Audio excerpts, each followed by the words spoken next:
Então, bora responder as perguntas enviadas pelos modistas? Meu Deus, gente, vocês mandaram muita pergunta. Teve umas perguntas ali meio sem pé nem cabeça, meio sem nexo, mas a maioria das perguntas foram excelentes. O problema é que vocês precisam aprender que um vídeo de perguntas e respostas é para vocês mandarem dúvidas simples, porque como vocês mandaram muitas perguntas boas, tem umas perguntas ali no meio que elas são tão complexas que eu precisaria praticamente de teses e dissertações para poder dar conta do recado. Não é assim que o vídeo de perguntas e respostas funciona, chuchu. E é justamente por causa disso que algumas perguntas de vocês acabaram ficando de fora, por conta do nível de complexidade, porque tem coisas que eu simplesmente não quero dar uma resposta superficial para vocês. Eu acho que se vocês gostassem de coisa superficial para começo de conversa, vocês nem estavam por aqui. Outras perguntas não vão ser respondidas simplesmente porque são vídeos que já estão em produção e eu não vou queimar a pauta. Mas eu já aviso que esse vídeo vai ser longo e ele é um vídeo sem roteiro, então se preparem para palavrão e eu falando um monte de besteira, vocês já sabem como é que funciona, tá? Mas se você ainda vai ficar por aqui, a gente vai falar desde indumentária indígena até culturas alternativas no século XX.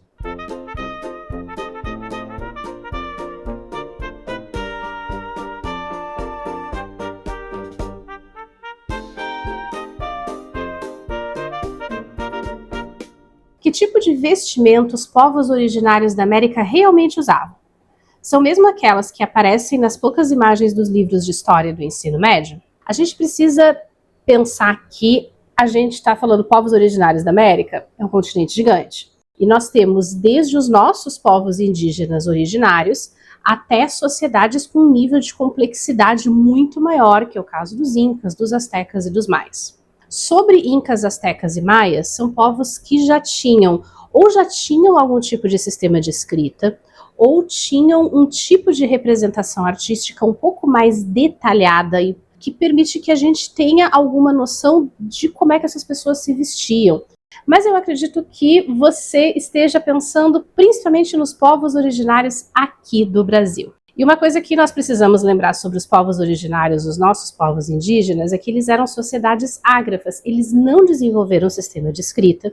E também é muito errado a gente pressupor que exista uma linha de continuidade entre o que os povos indígenas faziam, sei lá, em 1600, 1700, com o que os membros dessa mesma etnia fazem hoje, tá? Não tem uma preservação perfeita ali no meio, justamente por conta da violência e da dinâmica da colonização.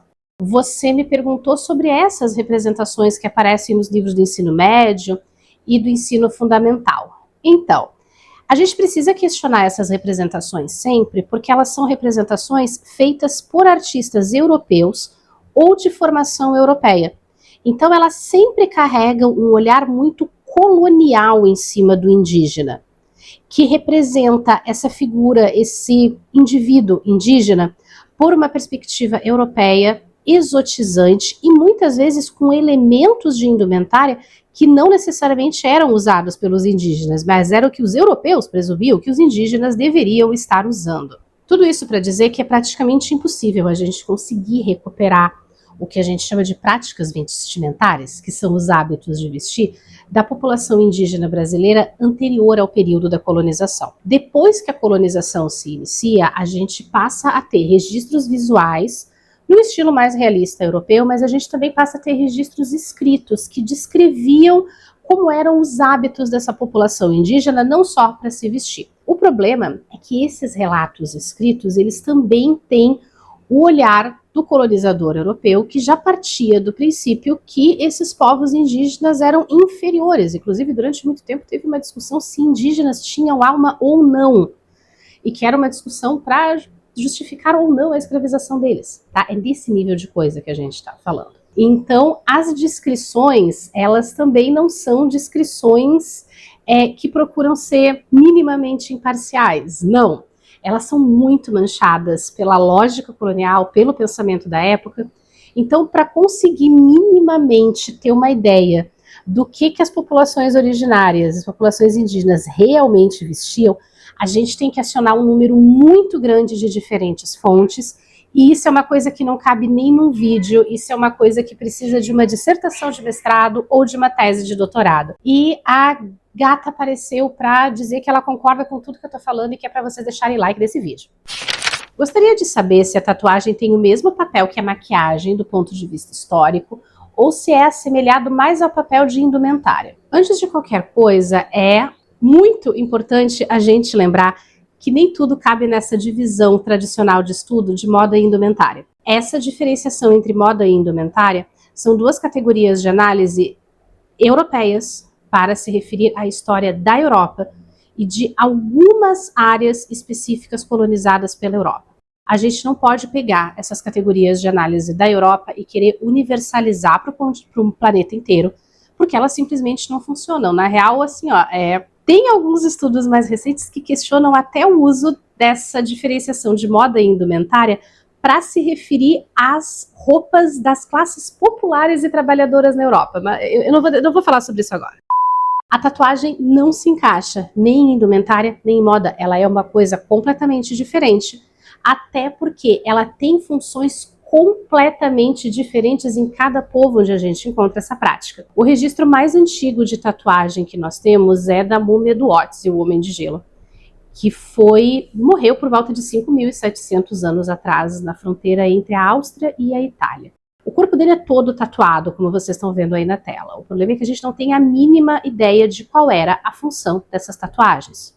Nós também encontramos registros muito antigos de tatuagens em múmias egípcias, mas nós também não temos uma ideia exata de qual era a função dessas tatuagens.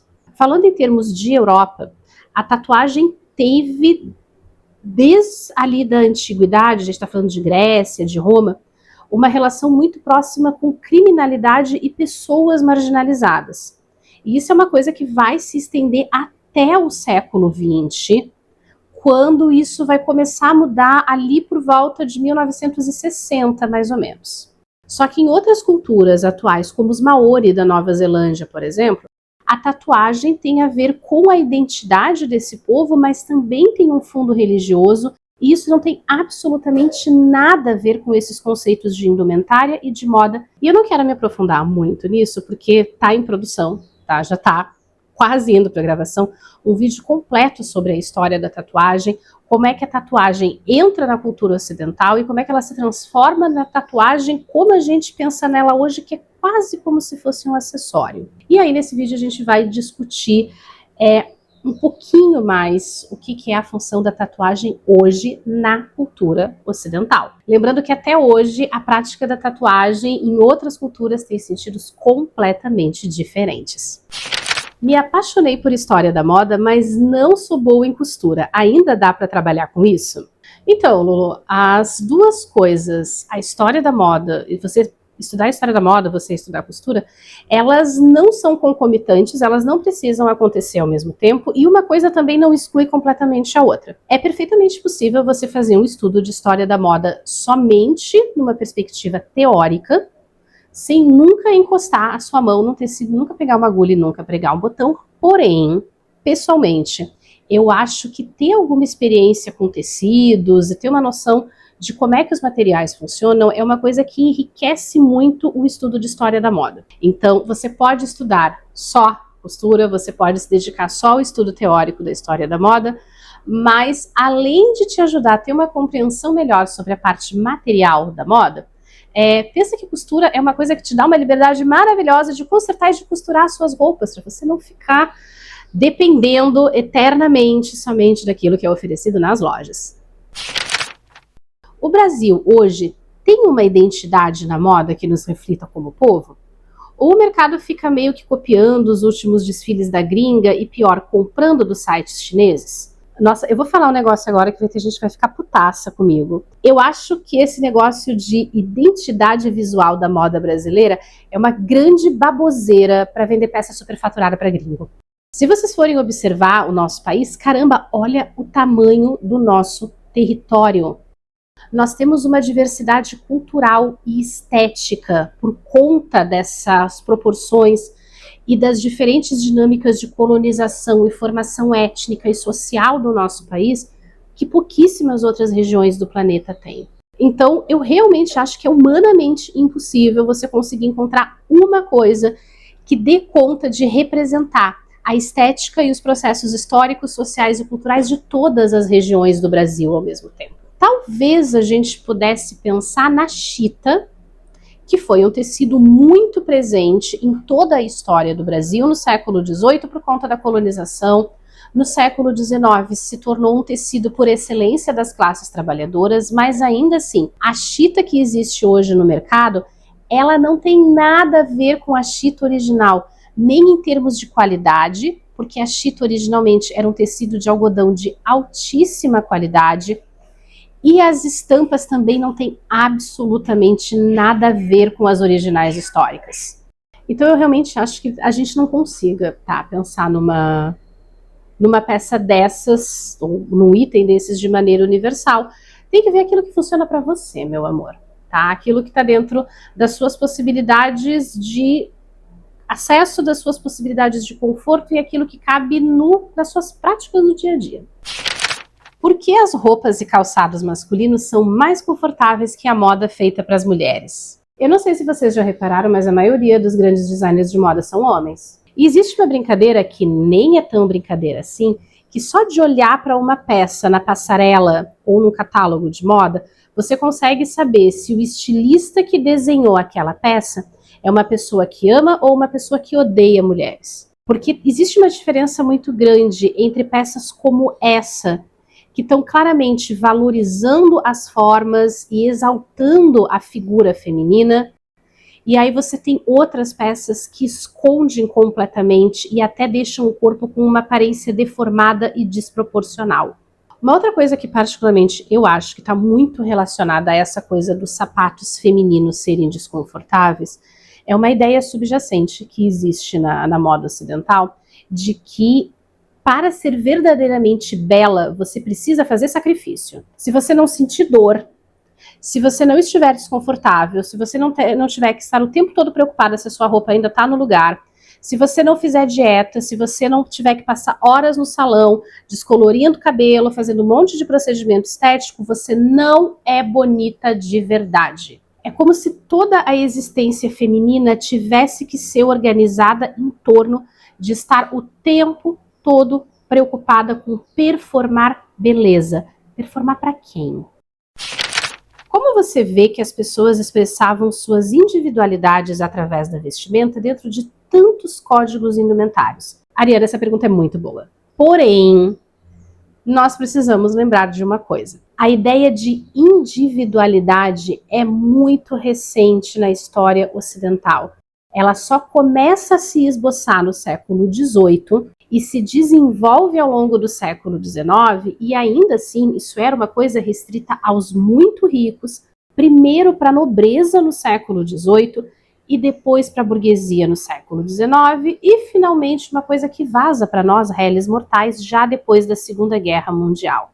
E essa ideia de um estilo próprio é uma coisa que só se populariza mesmo depois da Segunda Guerra por conta do desenvolvimento da indústria. Quando a gente tem esse grande desenvolvimento da indústria de moda depois de 1950, a gente tem também um volume muito grande de roupas chegando no mercado, e como elas eram produzidas industrialmente, elas eram estupidamente mais baratas do que roupas em outras épocas, que até o tecido literalmente precisava ser feito em casa pelas famílias. E aí com isso você vai ter um acesso cada vez maior das classes trabalhadoras a essas roupas também, porque a gente vai ter um aumento do número de pessoas assalariadas. E pessoas assalariadas são as pessoas que têm poder de compra para manter a indústria e o comércio funcionando. E principalmente quando a gente olha para o século XVIII e para o século XIX, pessoas que eram famosas por ter um estilo muito próprio são essencialmente pessoas estupidamente ricas. Nós temos o caso do Beau Brummel, que é o pai intelectual de todos os dandies, mas nós temos a Maria Antonieta, temos Oscar Wilde, e esse uso intenso deles da moda como ferramenta de expressão e de estilo foi muito bem documentada justamente porque eles eram da elite. E mesmo se a gente for olhar aqui para a nossa época, a gente precisa tomar muito cuidado em classificar, bater o martelo, o que é estilo próprio, o que é escolha individual, porque se a gente for olhar bem, Será que as nossas escolhas são tão livres assim quanto a gente pensa? Hoje, mais do que nunca, a gente está sendo o tempo todo bombardeado por informações e por referências estéticas. A gente está reproduzindo o bombardeio de informações que está chegando na gente, ou nós realmente estamos fazendo escolhas que vão totalmente contra a estética dominante? Também gostaria de saber mais sobre a história da maquiagem no Brasil. Então, meu bem, se a gente pensar maquiagem dessa maneira, tá? No sentido de alguma coisa que está relacionada a práticas de beleza, totalmente diferente de qualquer coisa que você encontre entre os povos originários do Brasil, a maquiagem no Brasil ela vai seguir de perto as tendências europeias. Os primeiros registros que a gente tem no século XVIII e depois ao longo do século XIX são práticas e produtos que são importados pela elite e que só vão começar a se espalhar pela sociedade já no século XX. Se vocês pensam assim, nossa, a Inglaterra vitoriana era muito conservadora. Gente, aqui era muito pior.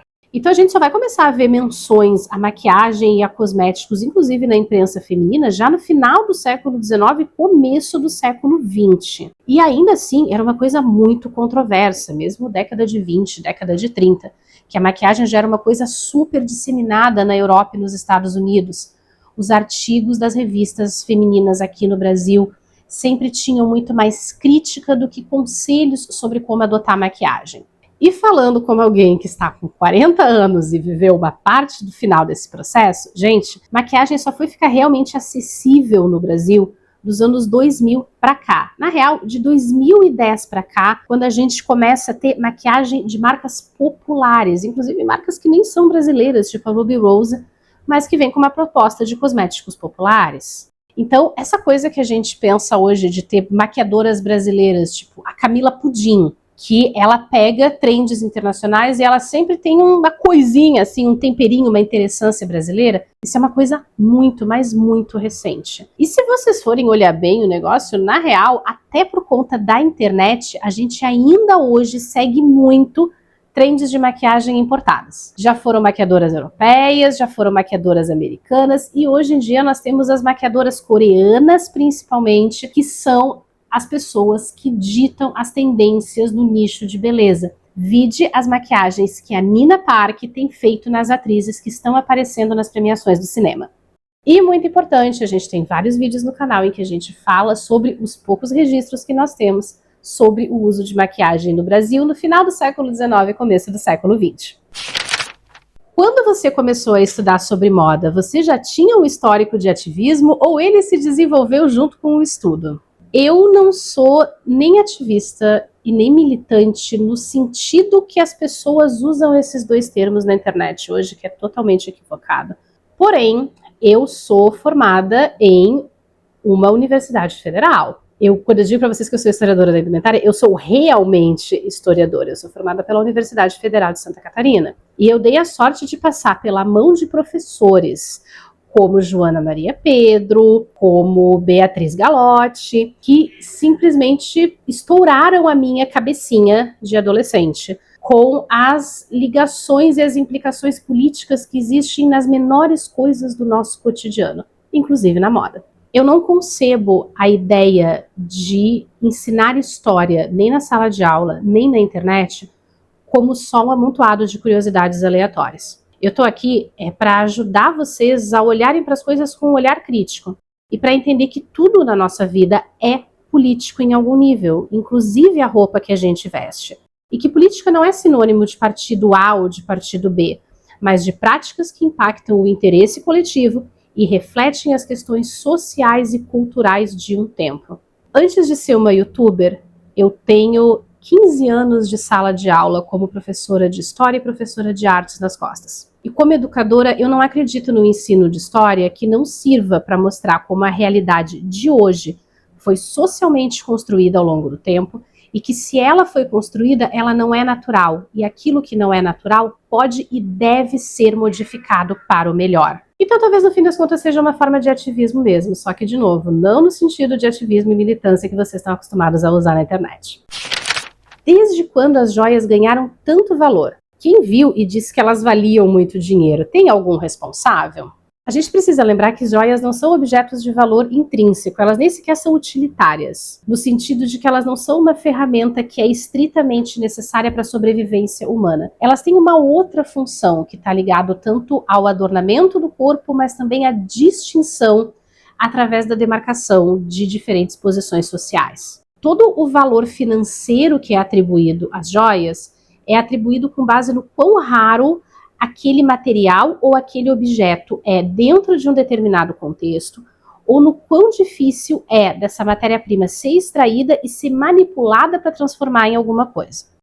E sobre a origem, a gente tem uma data aproximada para ela e um local também. Possivelmente essa origem está na Mesopotâmia, que é onde nós temos os primeiros registros arqueológicos confiáveis de produção de joias com metais preciosos. E a gente está falando de coisa na casa de 5.000 anos de idade. Porém, o que vai ser considerado precioso e valioso para cada povo é uma coisa que varia pra caramba, de cultura para cultura, varia no tempo, varia no espaço. Um exemplo que eu acho genial é o fato de que os antigos astecas, ali na região do México, por exemplo, trocavam sementes de cacau no lugar de moedas, como se fosse uma forma de dinheiro. E as sementes eram extremamente valorizadas, um negócio que bugou completamente a cabeça dos espanhóis quando eles chegaram aqui. Poderia falar um pouco sobre a transição das roupas masculinas ocidentais no período entre os séculos XIX e XX, no sentido de ficarem cada vez mais apagadas e discretas, bem como os movimentos que vira e mexe tentam trazer um colorido diferente para os usuários masculinos. Existe uma teoria dentro da história da moda que é a teoria da grande renúncia masculina. Se você observar a indumentária masculina desde o final da Idade Média, ela é muito colorida, cheia de formas artificiais, e conforme a gente vai avançando em direção ao século XVIII, ela vai ficando cada vez mais bordada, com detalhes de renda, muita coisa que hoje em dia é associado ao universo feminino na moda. E o que essa teoria da grande renúncia masculina diz? Que em algum momento entre o final do século XVIII e a era vitoriana, em função da ascensão da burguesia, que rejeitava toda essa estética extravagante como sendo uma coisa da nobreza, o colorido na indumentária masculina, as formas diferentes, passaram a ser associadas ao feminino.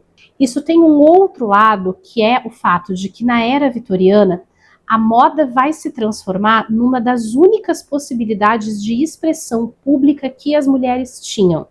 O universo dos homens era o universo do trabalho, o universo da política e da vida pública. Eles não precisavam se expressar através da roupa, muito pelo contrário. A roupa deles tinha que ser sóbria, ela tinha que ser discreta, ela tinha que ser prática, porque os homens não tinham tempo para se preocupar com frivolidades. Quem tinha tempo era a mulher, porque afinal de contas, na mentalidade da época, a mulher não fazia nada. E assim, a partir de 1840, o guarda-roupa masculino foi assumindo linhas cada vez mais retas e paletas de cores cada vez mais fechadas e muito sóbrias. E se você olha para a roupa feminina nessa época, ela é exatamente o contrário de tudo o que está acontecendo na roupa masculina. E é uma coisa que vai entrar os anos 1920, 30, 40, 50 e aí chegam os anos 60. E entre os anos 60 e 70, a gente tem uma coisa que alguns pesquisadores descrevem como sendo Peacock Revolution, a Revolução dos Pavões. Porque, em grande parte, graças aos movimentos urbanos de contracultura, as roupas masculinas começam a recuperar não só o colorido, mas tecidos estampados e formas extravagantes, que é basicamente o que a gente vê, por exemplo, com as camisas estampadas dos anos 60, essas calças boca de sino, esses penteados maravilhosos dos anos 70, e aí a gente chega nos anos 80. E tinha tudo para ser maravilhoso, porque os anos 80 são a década do exagero. Só que os anos 80 trazem a epidemia de AIDS. E aí a associação que a imprensa faz da AIDS com a população gay acaba se transformando numa associação do homem gay com tudo aquilo que era colorido, extravagante e diferente. E automaticamente essas coisas começam a ser ligadas também com a própria doença. E aí, dos anos 80 para frente, a gente tem essa ladeira abaixo de desinteressância na roupa masculina, que volta a ficar extremamente básica, com uma paleta de cores muito restrita, e que está muito relacionada também a uma crise de masculinidade que existe nos dias atuais. porque diante das mudanças de papéis de gênero que são exercidas na sociedade e diante também da entrada massiva das mulheres no mercado de trabalho e esse movimento que a gente já está tendo em várias partes do mundo, de mulheres que estão casando mais tarde, ou que não estão querendo casar, que não querem ter filhos, que optam por outros estilos de vida, isso acaba se refletindo numa série de questionamentos sobre qual é o papel do homem dentro dessa nova sociedade.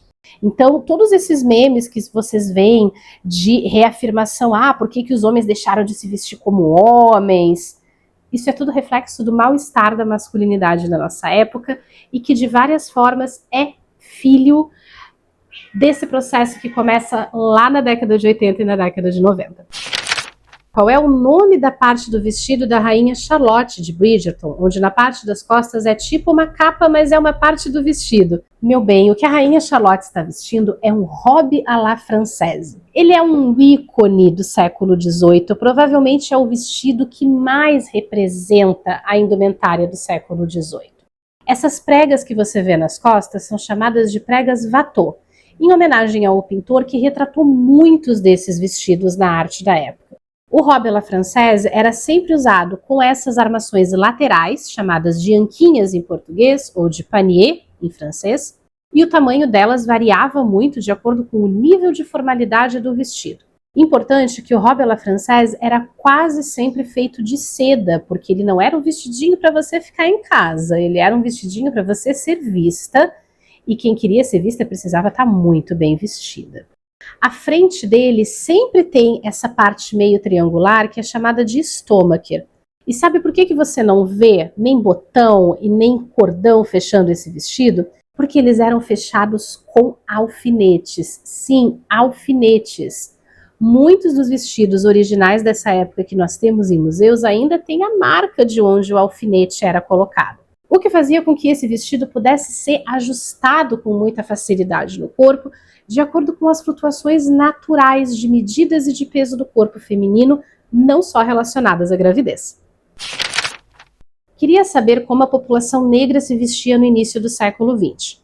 As inspirações eram as mesmas da população branca? Uma das coisas que a gente precisa lembrar, Ana e demais modistas, é que esse começo de século XX, ele é o puro suco do caos no Brasil. A escravidão tinha sido abolida em 1888, a República foi proclamada em 1889, em 1893 a gente já começa a ter revolta de norte a sul no Brasil de novo, em 1900 a gente tem as revoltas urbanas dentro das grandes cidades, o terror estava formado. Existe também uma coisa muito complicada dessa época, que é como a sociedade percebia as pessoas negras. Até pela maneira como foi feita a abolição e as consequências de 400 anos de escravidão deixaram o racismo estrutural muito enraizado na sociedade brasileira, que relacionava os homens à preguiça, à criminalidade, à vadiagem e as mulheres à promiscuidade principalmente.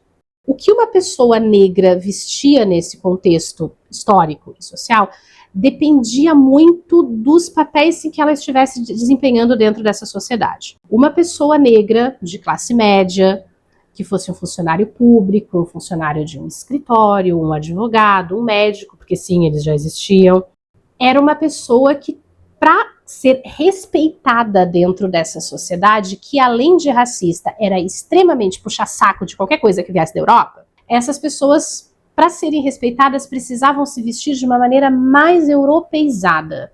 A gente está falando de roupas de renda para as mulheres, quando possível, chapéus, para os homens o costume com 3 peças tradicional, cartola, chapéu, bengala, essa coisa toda que a gente vê em novelas de época, em filmes de época, inclusive. Mas a gente tem registro de um outro conjunto de práticas de vestir das pessoas negras, que são de pessoas que não estavam nessas posições, que eram de classes um pouco mais baixas, e que aí a gente vê outras formas de vestimenta, que não são nem totalmente europeias, nem totalmente africanas, elas são uma coisa diferente, nascida do contexto da diáspora africana nas Américas, da escravidão e da formação dessas comunidades urbanas, principalmente, depois da abolição e depois da proclamação da República. Vocês vão ver com muita frequência pessoas negras até hoje relatando que para serem tratadas de igual para igual por pessoas brancas no mesmo ambiente, elas precisam estar muito mais bem vestidas. Que mulheres negras, para serem tratadas com o mínimo de respeito, elas têm que estar bem vestidas, elas têm que estar maquiadas, elas têm que estar com um determinado tipo de penteado que contenha o volume do cabelo, e homens negros relatam experiências muito semelhantes. Então se passaram 100 anos dessa pataquada lá do começo do século XX e a gente ainda não conseguiu superar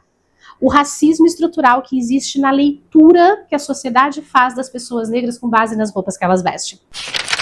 Por que nós temos tão poucos museus brasileiros com roupas históricas? Ai, meu amor, essa é a pergunta de $1 milhão, porém ela é mais fácil de responder do que parece, tá? Museu de moda é um bagulho caro pra caramba de manter.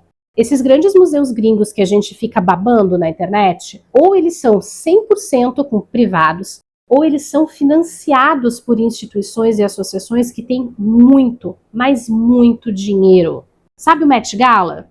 O Met Gala acontece para arrecadar dinheiro para manter o departamento de história da moda do Metropolitan funcionando. Mas eles recebem doações, inclusive, de grandes instituições financeiras o ano inteiro. Fora esse fato de que é caro você manter um museu, conservar roupa é um inferno na Terra. Você pega, por exemplo, um vestido de 1890. Ele tem vários materiais diferentes. Ele tem seda do lado de fora, ele tem algodão no forro, ele tem os ganchinhos metálicos, ele tem entretela na bainha, ele tem barbatana metálica no corpete, ele tem flores feitas de papel. Cada material desses requer um tipo de trabalho de conservação específica, porque essa peça vai se deteriorar. É uma questão de tempo. O máximo que a gente consegue fazer é frear esse processo de deterioração. Só que isso, além de ser muito trabalhoso, é um processo extremamente caro. E as instituições brasileiras, em sua maioria, não têm nem estrutura física, nem estrutura de pessoal, muito menos recursos financeiros para bancar uma coisa dessas. Nós temos o Museu Imperial em Petrópolis, que graças a um projeto com financiamento privado, conseguiu fazer a digitalização de parte do seu acervo e consegue bancar os processos de conservação e de restauração das suas peças. Só que isso não é a realidade da esmagadora maioria dos museus brasileiros, que, por sinal, a maior parte dos nossos museus são públicos, gente. E museu público não escolhe como é que vai gastar o seu dinheiro, muito menos passa assim o chapéuzinho para a galera fazer doações. A lei brasileira é muito específica a respeito dessas coisas e ela é específica justamente para diminuir a chance de corrupção e de desvio dessas peças de dentro dos acervos. Colocar essas peças em exposição é um outro problema, porque são peças que não podem sofrer estresse nas costuras, elas dependem de manequins com medidas específicas, estruturas de sustentação específica, tem que controlar a luz, tem que controlar a umidade, tem que controlar a temperatura. Uma outra questão que aparece com frequência quando a gente fala sobre indumentária histórica no Brasil é o fato de que a gente não tem grandes acervos do jeito que existe na gringa. E eu tenho algumas teorias a respeito disso. Era uma prática muito comum, registrada no século XVIII e até em parte do século XIX, que quando as pessoas iam de arrasta para cima, elas deixavam disposto nos seus testamentos qual era o destino das suas roupas. E a gente está falando de uma época em que roupas eram tão caras que elas eram itens declarados e transmitidos por testamento. Eu lembro de ver documentos de Minas Gerais do século XVIII, e olha assim, a Minas Gerais, região mais rica do Brasil, tá, em 1700, que pessoas de classe média morriam sem deixar testamento, e aí a disposição, deixavam filhos, e aí tinha uma autoridade no Brasil que era o juiz de órfãos, que ele só cuidava de casos específicos relacionados a mulheres viúvas e crianças que tinham ficado órfãs. E aí o juiz de órfãos determinava que as roupas do falecido ou fossem vendidas para pagar dívidas que o falecido tinha deixado, ou que elas fossem desmanchadas para vestir os órfãos que tinham sido deixados por ele. E aí você tem uma dimensão do quanto isso aconteceu ao longo da história do Brasil, para que essas peças não tenham chegado até os dias de hoje. Uma outra coisa que nós temos também era a doação de roupas. Pessoas que tinham uma condição social um pouco mais alta, que teoricamente seriam as roupas que deveriam ter sido mais preservadas, quando elas faleciam, não era incomum que as pessoas doassem as suas roupas para a igreja. Doavam toalhas, doavam almofadas, doavam cortinas de renda e de veludo, mas doavam as roupas ricas também para que elas fossem desmontadas e transformadas em peças que seriam usadas pela igreja. Temos um terceiro item nessa questão da preservação. Moro num país tropical. Aqui é quente, aqui é úmido, e isso é simplesmente o pesadelo de conservação de tecidos, porque os tecidos da época eram tecidos de fibras naturais. Nas nossas condições climáticas, existe uma tendência de que esses tecidos se desfaçam com muito mais facilidade. Isso também ajudaria a explicar por que nós temos relativamente tão poucas peças históricas de roupas preservadas em museus brasileiros, mas a gente tem. A moda em Manaus e Belém chegou até algo de regional durante a Belle Époque no ciclo da borracha em relação às outras capitais? Não, meu bem. A gente tem que lembrar que esse período da Belle Époque tropical, do ciclo da borracha, é marcado por uma elite que gostava de fazer cosplay de europeu. Tudo o que eles faziam era para copiar aquilo que vinha da Europa e rejeitar tudo aquilo que era relacionado à cultura local, porque a cultura local dos ribeirinhos, dos caboclos, era considerada inferior, era considerada selvagem, indesejável e não civilizada. É verdade que o roxo era considerado uma cor da realeza pelo pigmento ser muito caro? Esse negócio do roxo como sendo, meu Deus, a cor exclusiva da nobreza é uma concepção um pouquinho equivocada, porque o problema não era a cor roxa em si, era o tipo de material que fosse utilizado. Essa coisa do roxo ser exclusivo da nobreza, isso começa lá na Roma Antiga por conta de um pigmento que era extraído pelos fenícios de um tipo específico de molusco na costa do Mediterrâneo, extremamente raro. Para vocês terem uma ideia, esse roxo era chamado de púrpura de Tiro. O púrpura de Tiro em pó, ele era literalmente vendido pelo mesmo peso dele em ouro em pó. Era um negócio extremamente valioso. Ninguém que não fosse da aristocracia conseguia ter acesso a um negócio desses. Então, o negócio não era o roxo em si, era o roxo produzido como púrpura de Tiro. E não é uma tonalidade só. O púrpura de Tiro consegue dar tonalidades que variam desde um azul com fundo arroxeado até um vermelho, tá? Depende do que for misturado na tintura. Só que a gente tem uma série de plantas nativas da Europa, que são as chamadas plantas tinctórias, que algumas delas são simplesmente quase erva daninha no continente europeu, tipo a Rubia tinctoria, a Isatis tinctoria. A Rubia tinctoria produz os tons de vermelho, a Isatis tinctoria produz tons de amarelo, tons de verde e tons de azul. Essa concepção bizonha de que as pessoas pobres no passado todas usavam tons de bege e de marrom é um negócio que está muito, mas muito errado mesmo, porque a gente tem uma caralhada de registros históricos, tá? Que mostram o quanto as pessoas usavam roupas coloridas. O que acontecia é, pessoas pobres, as roupas delas costumavam ficar desbotadas, porque elas não tinham dinheiro para ficar retocando o pigmento dessa roupa toda hora. Então as cores iam enfraquecendo, mas daí a você supor que um azul vai virar um marrom cor de cocô, é um negócio que não tem desvio de cor, tá? Não tem desbote, não tem desbotamento. É desbotamento que fala? É desbotamento. Não tem desbotamento que justifique isso. Isso é uma concepção extremamente equivocada, tão equivocada quanto a de pressupor que do século XIX todas as pessoas negras escravizadas também usavam só roupas em tons de bege aqui no Brasil, tá? Isso não se sustenta. Mas se você quer saber mais sobre isso, sobre quais eram as plantas que eram utilizadas, quais eram os pigmentos que eram obtidos, as cores, as técnicas de estamparia, a gente tem um curso sobre tecidos históricos. Nós temos 3 aulas desse curso, 3 módulos que já estão liberados. A introdução à tecnologia têxtil, introdução às fontes históricas sobre tecidos, e nós temos um módulo sobre tecidos de Egito, Grécia e Roma. Os links dos 3 estão aqui embaixo na descrição para vocês. Moda pode ser um meio de expressão libertador, mas sabemos que historicamente também sempre foi um meio de opressão, segregação e normatividade. Até hoje, a moda é muito eurocêntrica e hipervaloriza o norte global. Como você sugeriria descolonização da moda?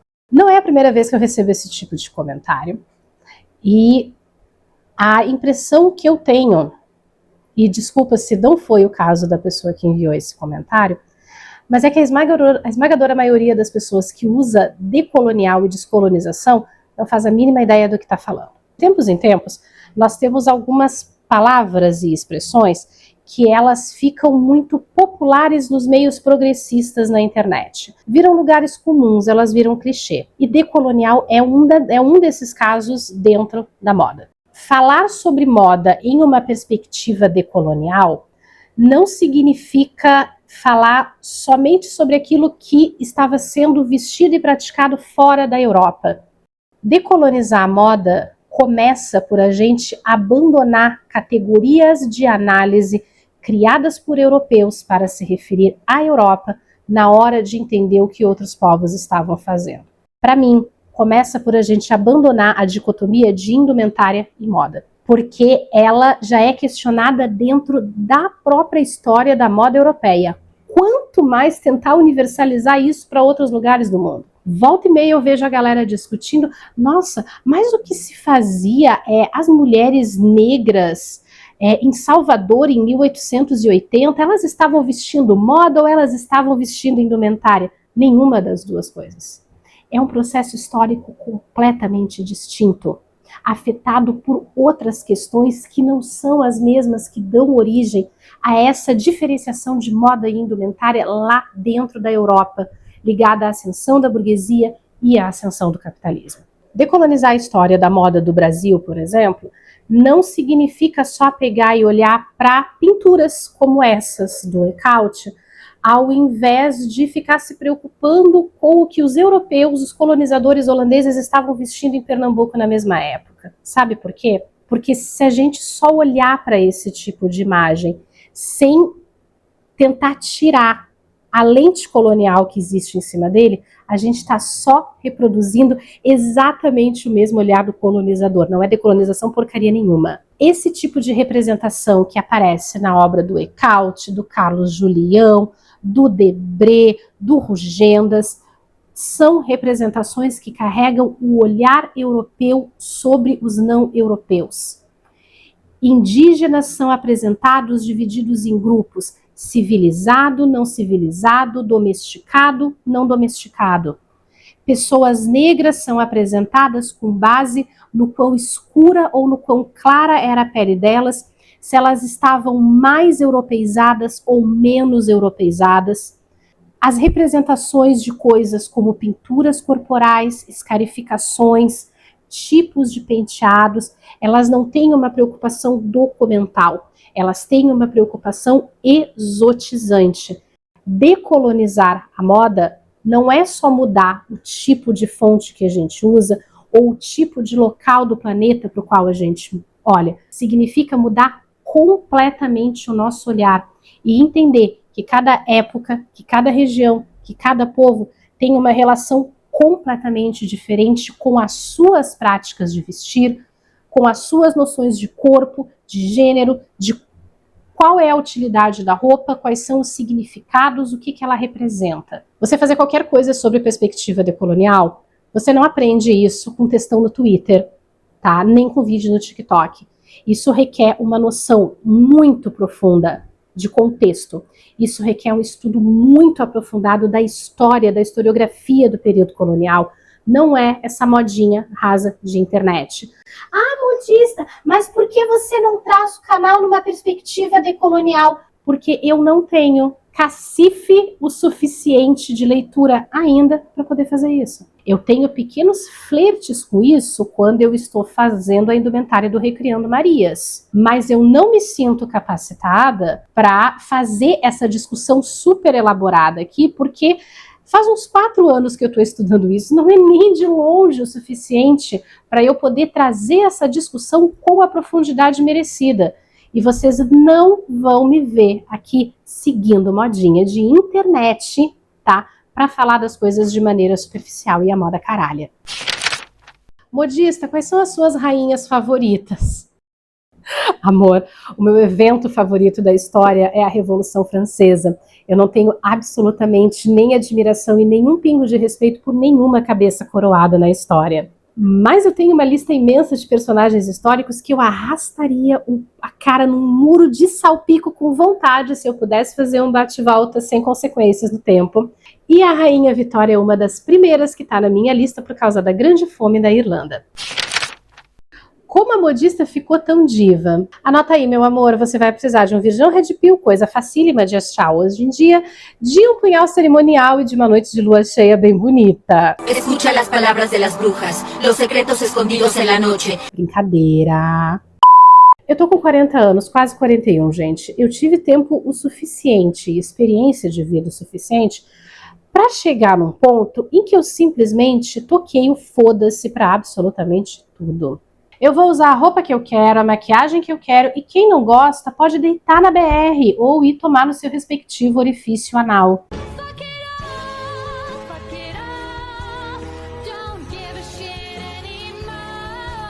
Chega um ponto da vida que a gente precisa escolher entre a nossa saúde mental e agradar um bando de arrombado que não paga as nossas contas. Eu me escolhi.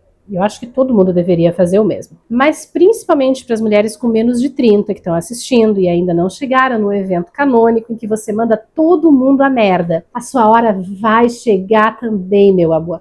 Mas já vai praticando, devolvendo o desconforto, colocando os idiotas no seu devido lugar. E ao invés de respirar fundo e engolir sapo, devolve na mesma moeda.